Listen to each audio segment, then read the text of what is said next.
बहुत से लोगों के मन में यह प्रश्न जरूर उठता होगा कि आखिर स्त्रियों को शमशान घाट पर जाने के लिए क्यों मना किया जाता है, इसके पीछे का कारण क्या है। आज हम इस प्रश्न का उत्तर आप सभी को एक अलौकिक कथा के माध्यम से देने जा रहे हैं। इस कथा को धर्मराज ने देवर्षि नारद जी को सुनाई थी। एक बार की बात है, नारायण भक्त देवर्षि नारद जी नारायण नारायण का जप करते हुए यमलोक में पधारते हैं। नारद जी को आता हुआ देखकर यमराज बहुत प्रसन्न हो जाते हैं और नारद जी से कहते हैं, हे ब्रह्मानंदन, यमलोक में आपका स्वागत है। कहीं आज किस प्रयोजन से यमलोक में आना हुआ? अवश्य ही आप कोई महत्वपूर्ण समाचार लेकर आए होंगे। यमराज के मुख से ये बात सुनकर देवर्षि नारद जी हाथ जोड़ते हुए कहते हैं, हे सूर्य तनय, हे दंड धारक, मैं आपको सर्वप्रथम प्रणाम करता हूँ। आज मैं आपके पास कोई समाचार लेकर नहीं आया हूँ, मैं तो आपके पास अपनी एक शंका लेकर आया हूँ। कृपया आप मेरी इस शंका का निवारण कीजिए और मेरे इस व्याकुल मन को शांत कीजिए। तभी धर्मराज मंद मुस्कान के साथ बोले, हे ब्रह्मानंदन, आपके मन में जो भी प्रश्न है आप निसंकोच होकर पूछिए, मैं अवश्य ही आपकी शंका का समाधान करूंगा। फिर देवर्षि नारद जी कहते हैं, हे सूर्य तनय धर्मराज, मेरा पहला प्रश्न यह है कि मनुष्य गरीबी से मुक्ति कैसे पा सकता है, और मेरा दूसरा प्रश्न है कि किस कारण से स्त्रियों का शमशान घाट जाना वर्जित है। देवर्षि नारद का प्रश्न सुनकर धर्मराज मुस्कुराते हुए बोले, हे देवर्षि, आज आपने समस्त मानव जाति के हित के लिए अत्यंत ही महत्वपूर्ण प्रश्न पूछा है। इस प्रश्न के उत्तर में समस्त मानव जाति का कल्याण छिपा हुआ है। हे देवर्षि, मैं आपके पहले प्रश्न का उत्तर एक महान कथा के माध्यम से देना चाहता हूँ। तत्पश्चात मैं आपके दूसरे प्रश्न का उत्तर दूंगा। आप इस कथा को ध्यान पूर्वक पूरा सुना, तब ये आपको आपके प्रश्न का उत्तर प्राप्त होगा। जो भी श्रोतागण इस कथा को पूरा सुनते हैं, उनके घर से दुख दारिद्र का नाश हो जाता है और उन्हें गरीबी से छुटकारा मिल जाता है। कथा प्रारंभ करते हुए धर्मराज कहते हैं, हे देवर्षि, प्राचीन समय की बात है। दक्षिण देश में एक नगर था। उसमें दौलतराम नाम का एक धनवान सेठ रहता था। उसके घर में किसी चीज की कोई कमी नहीं थी। उसका व्यापार बहुत अच्छा चल रहा था। उसका परिवार बहुत खुश रहता था। सेठ अपनी पत्नी के लिए हर महीने बहुमूल्य गहने और आभूषण खरीदता था, जिसके कारण उसकी पत्नी उससे बहुत प्रसन्न रहती थी। सेठ की पत्नी बहुत ही भोली भाली थी। उससे कोई भी प्रेम से कुछ पूछ लेता तो वो सब कुछ बता देती थी। एक दिन सेठ की पत्नी ने सेठ से पूछा, हे स्वामी, आपका व्यापार कैसा चल रहा है? आप कैसे इतना धन कमाते हो?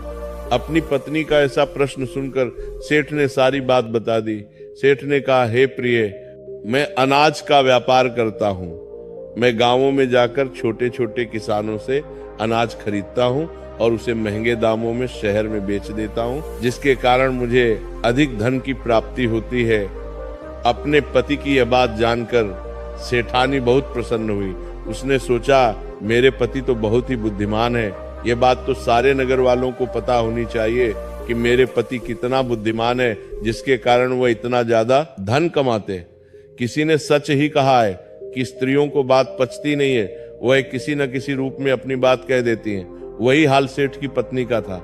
अब सेठ की पत्नी ने पूरे नगर में ये बात फैला दी कि कैसे उसके पति अपनी बुद्धि का प्रयोग करके इतना धन कमाते हैं। जब ये बात नगर के लोगों को पता चली तो वे सभी भी अनाज का व्यापार करने लगे।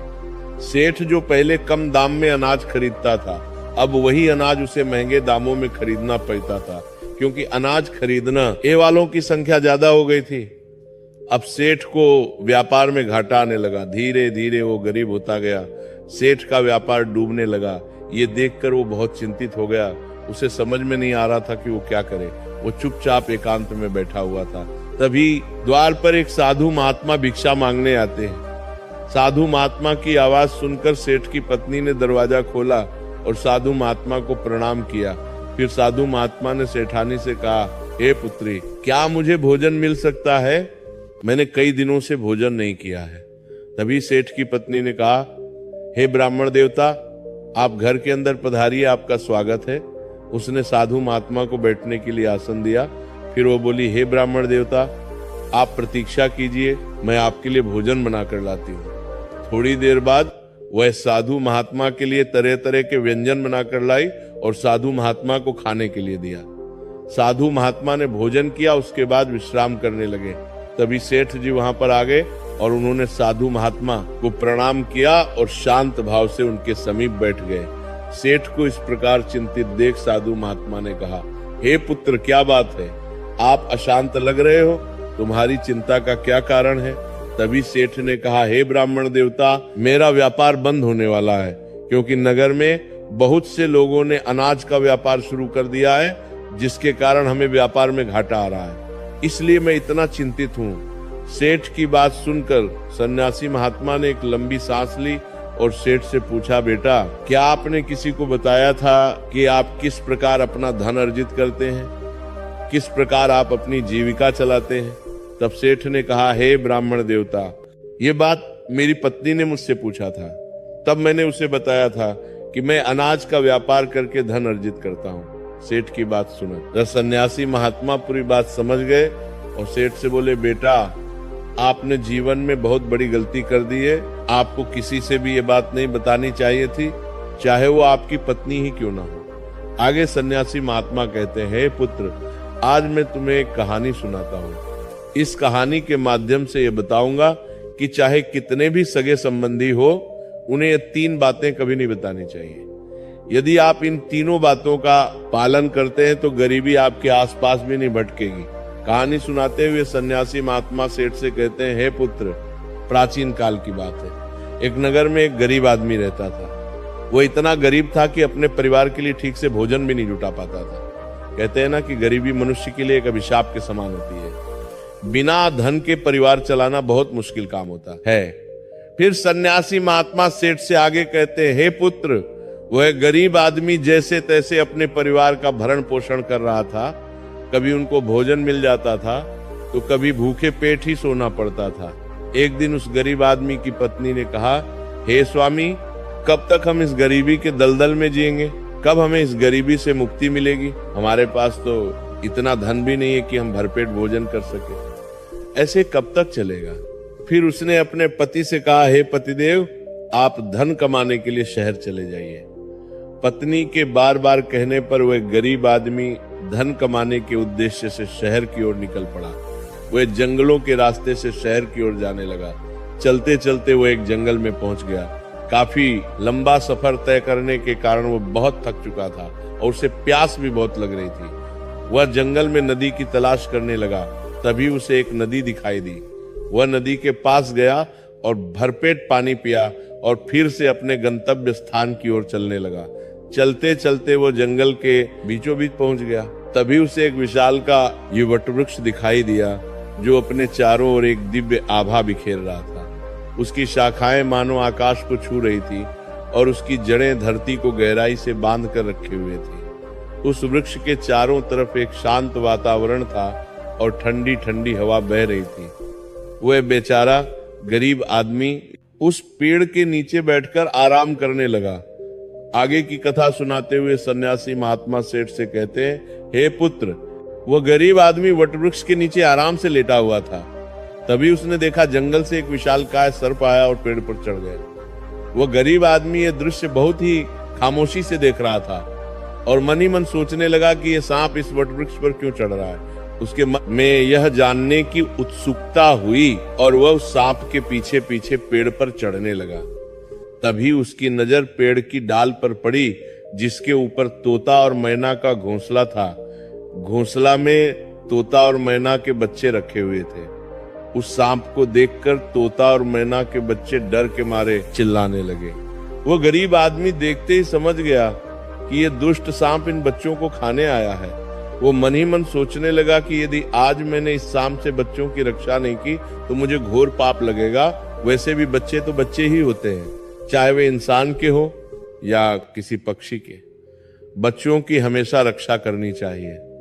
उधर वो सर्प उन बच्चों के पास पहुंच जाता है। तभी वो गरीब आदमी जल्दी से पेड़ की एक टहनी तोड़ता है और सर्प के ऊपर प्रहार कर देता है। जैसे ही डंडे का प्रहार सर्प के ऊपर पड़ता है, वह पेड़ से नीचे गिर जाता है और जंगल की ओर भाग जाता है। फिर वह गरीब आदमी उसी वटवृक्ष के नीचे आकर लेट गया उधर तोता और मैना के बच्चे अपनी रक्षा करने वाले उस गरीब आदमी को भगवान का रूप समझकर मन से दुआएं देने लगे। उसी समय तोता और मैना अपने बच्चों के लिए जंगल से दाना लेकर आ जाते हैं। अपने माता पिता को पास आया देख तोता और मैना के बच्चे बहुत खुश होते हैं और उन्हें पूरी घटना बताते हैं और कहते हैं, हे माँ, इस वृक्ष के नीचे जो मनुष्य विश्राम कर रहा है वह हमारे लिए ईश्वर का रूप बनकर आया था, जिसने हम सबको सर्प का आहार बनने से बचाया है। इसी मनुष्य ने उस भयानक सर्प को मारकर भगाया था और हमारे प्राण बचाए। हम इसके कर्जदार हो गए हैं। अगर ये मनुष्य उस सर्प को नहीं मारता तो आज हम काल के गाल में समा चुके होते। आज से हम सब इसके आभारी हो गए। अपने बच्चों के मुख से उस व्यक्ति की प्रशंसा सुनकर तोता और मैना बहुत खुश होते हैं। फिर तोता और मैना उस गरीब आदमी के पास जाते हैं और उसका धन्यवाद करते हुए कहते हैं, हे भले मनुष्य, आज आपने हमारे बच्चों की जान बचाकर मुझ पर बहुत बड़ा उपकार किया है। हम दोनों आपका ये उपकार कभी नहीं भूलेंगे। फिर तोता और मैना ने उस गरीब आदमी से पूछा, हे भले मनुष्य, आप कौन हैं और आप कहाँ जा रहे हैं? मित्र, तोता और मैना के पूछने पर वह गरीब आदमी कहता है, हे पक्षियों, मैं एक गरीब आदमी हूँ और धन कमाने के लिए शहर जा रहा था। काफी लंबा सफर तय करने के कारण मैं थक गया था। तभी मेरी नजर इस वट वृक्ष पर पड़ी, जिसकी शीतल छाया के नीचे बैठकर मैं आराम करने लगा।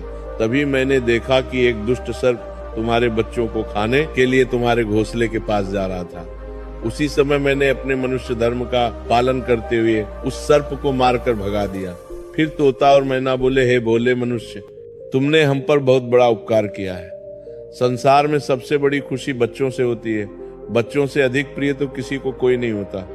आप भी तो धन कमाने अपने बच्चों के लिए जा रहे हैं। अब आपने हमारे बच्चों की जान बचाई है तो हम आपके बच्चों की भूख मिटाना चाहते हैं। तब उन्होंने बताया, हम दोनों तोता और मैना नाम के पक्षी हैं। आज से हम तुम्हारे लिए बहुमूल्य ये मोती ला कर देंगे। हमने सुना है कि ये मोती मनुष्यों के लिए बहुत मूल्यवान होते हैं। हम तुम्हें कुछ मोती देते हैं, तुम उन्हें बेचकर बाजार से अपने लिए कुछ खाने पीने का सामान ले आओ, लेकिन बदले में आज से तुम यहीं रहकर हमारे बच्चों की देखभाल करते रहना। हम तुम्हें प्रतिदिन कीमती मोती लाकर देते रहेंगे। तोता और मैना की बात सुनकर वह गरीब आदमी बहुत खुश हो गया और सोचने लगा, अगर हमें यहीं बैठे बैठे धन मिलेगा तो हमें इतनी दूर शहर जाने की क्या जरूरत। ये सोचकर उस गरीब आदमी ने तोता और मैना की बात मान ली। आगे की कथा सुनाते हुए सन्यासी महात्मा कहते हैं, हे पुत्र, वो गरीब आदमी तोता के द्वारा दिए हुए कुछ मोती लेकर बाजार गया और उन्हें बेचकर अपने खाने पीने का सामान खरीद लाया और उसे वट वृक्ष के नीचे एक झोपड़ी बना ली और वहीं रहने लगा और तोता मैना के बच्चों की देखभाल करने लगा। अब तो तोता और मैना निश्चिंत हो गए। उन्हें उनके बच्चों की रक्षा करने के लिए एक विश्वास पात्र आदमी मिल गया था। अब तो वो बेफिक्र होकर सुबह सुबह अपने घोंसले से उड़ जाते थे और शाम को लौट कर आते थे। अपने बच्चों को घोंसले में सुरक्षित देखकर वे बहुत खुश होते थे और उस गरीब आदमी का धन्यवाद करते थे और बदले में उसे बहुमूल्य मोती ला कर देते थे। इस तरह से धीरे धीरे तोता और मैना के बच्चों की देखभाल करते करते उसे कई महीने बीत गए थे। इधर तोता और मैना के बच्चे भी धीरे धीरे बड़े हो गए। अब उस गरीब आदमी को अपनी पत्नी और बच्चों की याद आने लगी। फिर उसने एक दिन तोता और मैना से कहा, हे पक्षियों, बहुत दिन हो गए हैं, मैं अपने घर नहीं गया। पता नहीं हमारी पत्नी और बच्चे कैसे और किस हाल में है। ये सुनकर तोता और मैना ने कहा, हे भले मनुष्य, अब तुम निश्चिंत होकर अपने घर जाओ और अपने बच्चों के साथ रहो। हमारे बच्चे भी अब उड़ने के काबिल हो गए हैं। अब मुझे कोई भय नहीं। तुम अपनी पत्नी और बच्चों की देखभाल करो। यदि कभी तुम्हें हमसे मिलने का मन करे तो तुम इसी स्थान पर आ जाना। इतना कहकर तोता और मैना उस गरीब आदमी को ढेर सारे मोती दे देते हैं। अब वो गरीब व्यक्ति उन मोतियों को अपने साथ लेकर अपने घर पहुंच जाता है। उसने वो मोती अपनी पत्नी को दिखाए। इतने सारे मोती एक साथ देखकर उसकी पत्नी बहुत प्रसन्न हुई। उसने पूछा, पतिदेव, तुम ये कीमती मोती कहाँ से लेकर आए हो? तब उस आदमी ने अपनी पत्नी से कहा, हे प्रिय, ये सारे मोती मुझे तोता और मैना ने दिए हैं। मैं कई महीनों से एक तोता और मैना के बच्चों की देखभाल कर रहा था। बदले में उन्होंने मुझे ये बहुमूल्य मोती दिए हैं। ये मोती बहुत कीमती और अनमोल है। इन्हें बेचकर हम धनवान बन सकते हैं और इस गरीबी के अभिशाप से बाहर निकल सकते हैं। अब हम इन मोतियों को बेचकर अपने बच्चों के लिए अच्छे अच्छे वस्त्र लाऊंगा और तुम्हारे लिए नए नए आभूषण बनवाऊंगा। आगे सन्यासी महात्मा सेठ से कहते हैं, हे पुत्र। अब वो आदमी उन मोतियों को बेचकर बाजार से अपने घर का सारा जरूरी सामान ले आया और अपने लिए एक बहुत ही सुंदर घर बनवाया। फिर वो अपनी पत्नी और बच्चों के साथ आराम की जिंदगी जीने लगा। एक दिन उस राज्य के राजा रुद्रदेव की तबीयत अचानक खराब हो गई और वो एक गंभीर रोग से ग्रसित हो गया। राजा का इलाज करने के लिए दूर दूर से बड़े बड़े वैद्य हकीम राजा का इलाज करने के लिए आने लगे और अपने अपने तरीके से इलाज करना शुरू कर दिया, लेकिन राजा के स्वास्थ्य में कोई सुधार नहीं हुआ। फिर एक दिन राजकीय वैद्य ने कहा, महाराज, इसका एकमात्र इलाज यही है कि आपको किसी तोते के बच्चे का मांस मिल जाए तो आप बिल्कुल ठीक हो सकते हैं। वैद्य की ये बात सुनकर राजा रुद्रदेव ने अपने मंत्री को बुलाया और कहा, जाओ इसी समय राज्य में घोषणा करवा दो कि जो भी व्यक्ति राजा को तोता लाकर देगा उसे 100 स्वर्ण मुद्राएं उपहार में दी जाएंगी।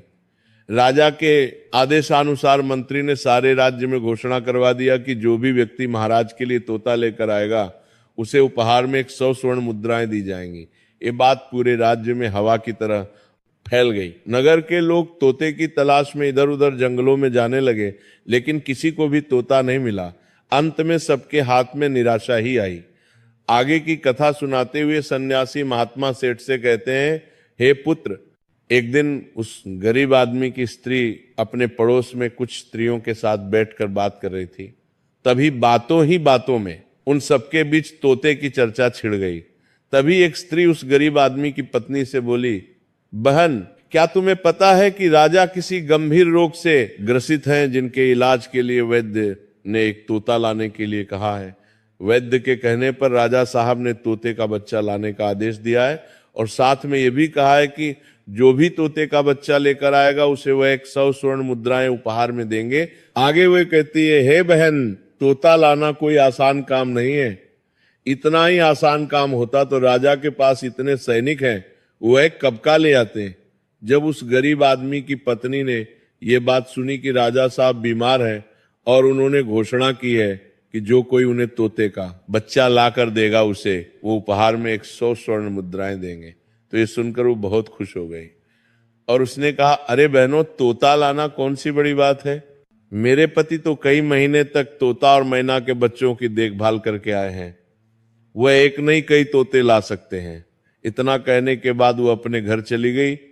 नगर की स्त्रियों ने जब उसकी ये बात सुनी तो उन्होंने अपने अपने पतियों से जाकर बताया। धीरे धीरे ये बात पूरे नगर में फैल गई। जब ये बात राजा रुद्रदेव को पता चली कि उनके राज्य में एक व्यक्ति है जो तोता और मैना के बच्चों की देखभाल करता था और वो उसके लिए तोता लेकर आ सकता है, तो राजा ने तुरंत अपने सैनिकों को आदेश दिया कि जाओ उस आदमी को पकड़कर मेरे सामने उपस्थित करो।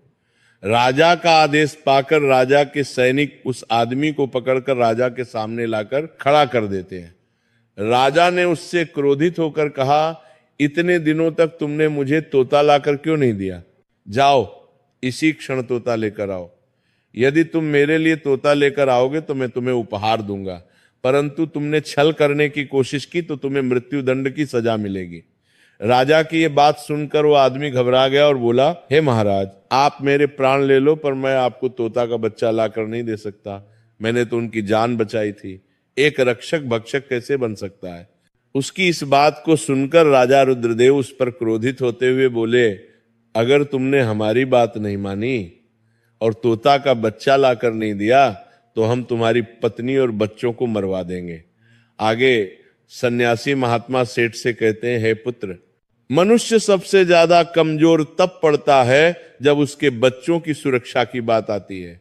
ऐसे में वो कुछ भी करने को मजबूर हो जाता है। राजा की बात सुनकर वह गरीब आदमी बहुत घबरा गया।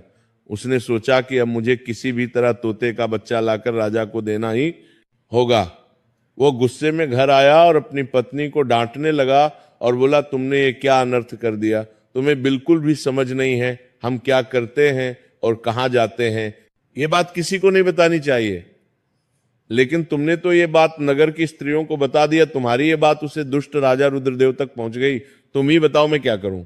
जिस तोता और मैना के बदौलत आज हमें खाने को भोजन, रहने को नया घर और पहनने को अच्छे वस्त्र मिले हैं, जिनके कारण हम गरीबी के दलदल से बाहर निकले हैं। मैं उनके साथ इतना बड़ा धोखा कैसे कर सकता हूं? तुमने ये बात उन महिलाओं को बताकर बहुत बड़ी भूल की है। फिर जब उसका गुस्सा शांत हुआ तो उसने अपनी पत्नी को समझाते हुए कहा, प्रिय, अपने घर की कुछ बातें दूसरों से कभी नहीं कहनी चाहिए।